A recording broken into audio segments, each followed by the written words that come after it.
میرے محترم بزرگوں، دوستوں اور عزیز ساتھیوں، بتایا کہ آج ہم تھوڑی سی بیماری تو کیا ہو جاتی ہے، ہم پریشان ہو جاتے ہیں۔ ہمارے اندر تھوڑی بیماری کیا آ گئی کہ ہم پریشان ہو جاتے ہیں۔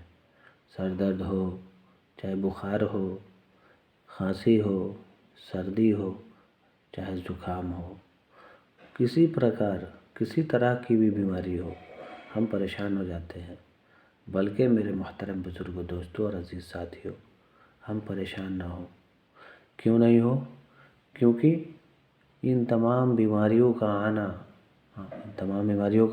آنا اللہ رب العزت کی طرف سے ہے۔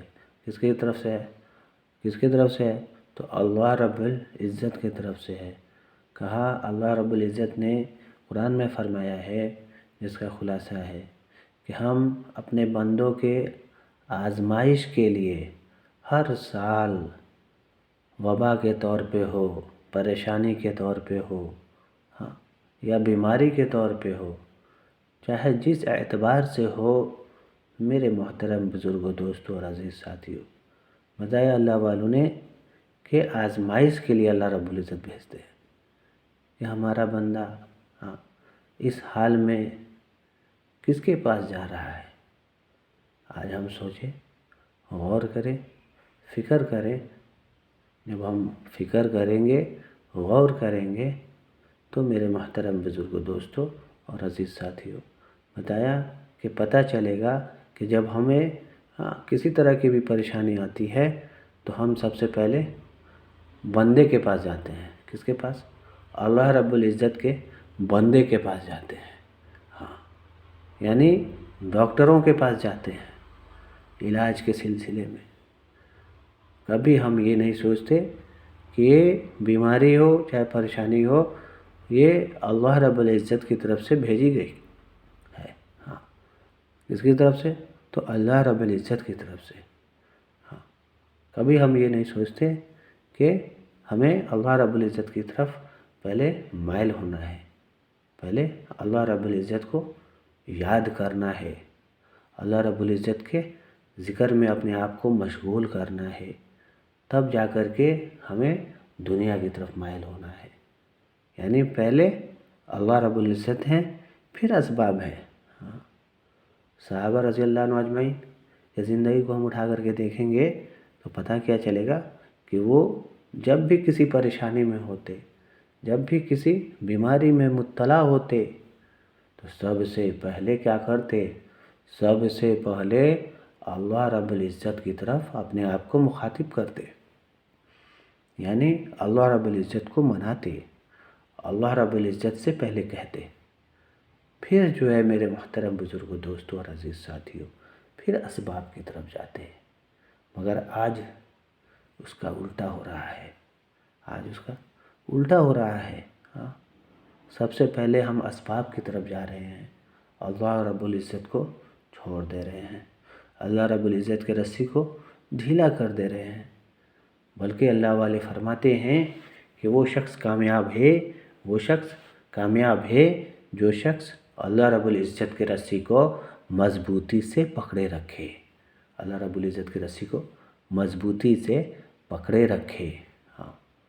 صحابہ رضی اللہ عنہ اجمعین کی زندگی کو اٹھا کر کے جب ہم دیکھیں گے تو پتہ چلے گا کہ پہلے کون ہیں۔ بتایا کہ جب ہم ان کی زندگی کو اٹھا کر کے دیکھیں گے، ان کے واقعات کو سنیں گے، پڑھیں گے، تو پتہ یہ چلے گا میرے محترم بزرگوں، دوستوں اور عزیز ساتھیوں کہ انہوں نے اپنے ایمان کی مضبوطی کے بدولت، کیا کرتے تھے؟ اللہ کی طرف اپنے آپ کو مائل کرتے تھے، نفل نمازیں پڑھتے تھے، نماز حاجت کی پڑھتے تھے، اور اللہ کو مناتے تھے، اور گھروں کے اندر چکی چلوانا شروع کر دیتے تھے، چکی چلنا شروع ہو جاتا تھا۔ اسی طریقے کے اور بھی واقعات ہیں کہ مرے ہوئے جانور کو زندہ کرا لیتے تھے۔ اسی طریقے سے صحابیہ رضی اللہ عنہن کے بارے میں واقعات ہے کہ اتنا زبردست کا انہوں نے اپنے ایمان پر محنت کی تھی کہ مرے ہوئے بچے کو اللہ رب العزت کو مناتی اور مرے ہوئے بچے کو زندہ کرا لیتی. مگر آج ہم کہاں جا رہے ہیں؟ اس اللہ کو چھوڑ کر کے جو اللہ پوری دنیا پر قادر ہے، پوری دنیا کا پالن ہار ہے. مرنا جینا، اٹھنا بیٹھنا، چلنا پھرنا، کھانا سونا، ہر چیز کی ذمہ داری، یہاں تک کہ ہوا، پانی، آگ، زمین، پہاڑ، آسمان، ساری کی ساری مخلوق کو پالنے والی ذات اللہ رب العالمین کی ہے. پھر بھی ہم اس اللہ کے رسی کو مضبوطی سے تھام نہیں رہے، بلکہ چھوڑتے چلے جا رہے ہیں.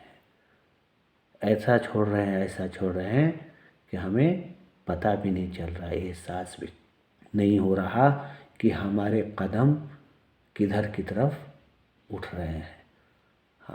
ہمارے قدم کدھر کی طرف اٹھ رہے ہیں.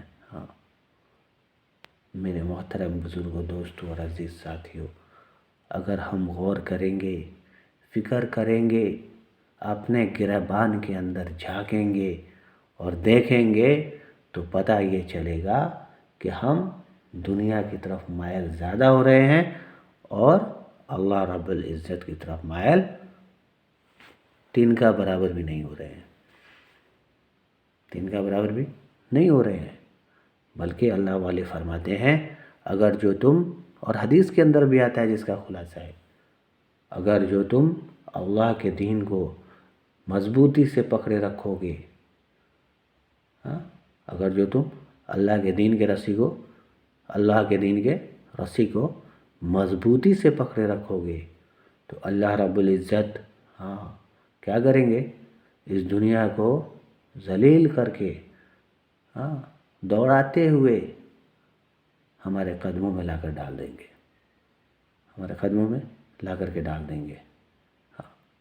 ایک جگہ اور ارشاد ہے جس کا خلاصہ ہے، اور اللہ والوں نے فرمایا کہ اگر جو تم آپس میں گالی گلوچ، آپس میں مار پیٹ اور اللہ کے دین کو چھوڑ دو گے، تو بتایا کہ کیا کریں گے اللہ رب العزت؟ اپنے وحی سے جو ہے برکات سے، وحی کے برکات سے کیا کریں گے؟ اللہ رب العزت محروم کر دیں گے. اس لیے میرے محترم بزرگوں، دوستوں اور عزیز ساتھیوں، ہمیں فکر کرنے کی ضرورت ہے، غور کرنے کی ضرورت ہے کہ ہمارا ایمان کس سطح پہ جا رہا ہے اور ہم کدھر زیادہ مائل ہو رہے ہیں. کہاں یہ جگہ جی لگانے کی دنیا نہیں ہے، یہ عبرت کی جہاں ہے، تماشا نہیں ہے. اللہ رب العزت نے اس پورے کائنات کو بنایا ہے، کس لیے بنایا ہے؟ غور کرنے کے لیے، فکر کرنے کے لیے. یہ عبرت کی جہاں ہے، تماشا نہیں ہے. اللہ نے عبرت کا مقام بنایا کہ میرا بندہ غور کرے، فکر کرے اور ہماری طرف مائل ہو اور ہماری عبادت کرے. بلکہ یوں کہہ لیجئے کہ اللہ رب العزت نے قرآن میں فرمایا جس کا خلاصہ ہے کہ ہم نے انسان اور جنات کو محض اپنے عبادت کے لیے پیدا فرمایا ہے. پھر الٹرنیٹ فوراً بات فرمایا ہے کہ کیا تمہیں گمان ہے کہ ہم نے تمہیں یوں ہی پیدا کر کے چھوڑ دیا کہ ہماری طرف لوٹائے نہیں جاؤ گے؟ پھر فرمایا کہ میرا بندہ 7 چیزوں پر ایمان لایا. میں ایمان لایا اللہ پر، میں ایمان لایا اللہ کے فرشتوں پر، میں ایمان لایا اللہ کے کتابوں پر، میں ایمان لایا اللہ کے نبیوں پر، میں ایمان لایا اچھے برے تقدیر پر، میں ایمان لایا قیامت کے روز پر، میں ایمان لایا مرنے کے بعد زندہ اٹھائے جانے پر. 7واں کیا ہے؟ مرنے کے بعد زندہ اٹھائے جانے پر. میرے محترم بزرگوں، دوستوں اور عزیز ساتھیوں، بتایا ہے یہ تمام باتیں ہمارے جو سامنے آ رہی ہیں، ہاں یوں ہی نہیں آ رہا ہے، ایسے ہی نہیں آ رہا ہے، کہنا سننا یوں ہی نہیں ہو رہا ہے، ہاں اس لیے ہو رہا ہے کہ مرنے کے بعد اگر مر جانا ہوتا تو کوئی بات نہیں تھا، مرنے کے بعد پھر زندہ ہمیں اٹھایا جانا ہے۔ مرنے کے بعد کیا ہوگا؟ مرنے کے بعد ہمیں پھر زندہ اٹھایا جانا ہے۔ وہ زندہ اٹھائے جانے کے لیے جو ہے نا ان تمام باتوں کا مذاکرہ ہو رہا ہے، یہ تمام باتیں ہمارے سامنے آ رہی ہیں، کہنا سننا ہو رہا ہے، تاکہ ہاں وہ جو لامحدود زندگی ہے جو تا قیامت تک ختم نہیں ہوگی، بتائے وہ ہمارے لیے آسان ہو جائے، ہمارے لیے کیا ہو جائے؟ آسان ہو جائے۔ ہاں آج ہمارا نام چلتا ہے دنیا میں، جو دنیا کے اندر جو نام ہے وہی نام کسی بھی بندے کا چلتا ہے، لیکن مرنے کے بعد کون سا نام چلے گا؟ پوچھا جائے گا کیا نام؟ نام تو مسلمان۔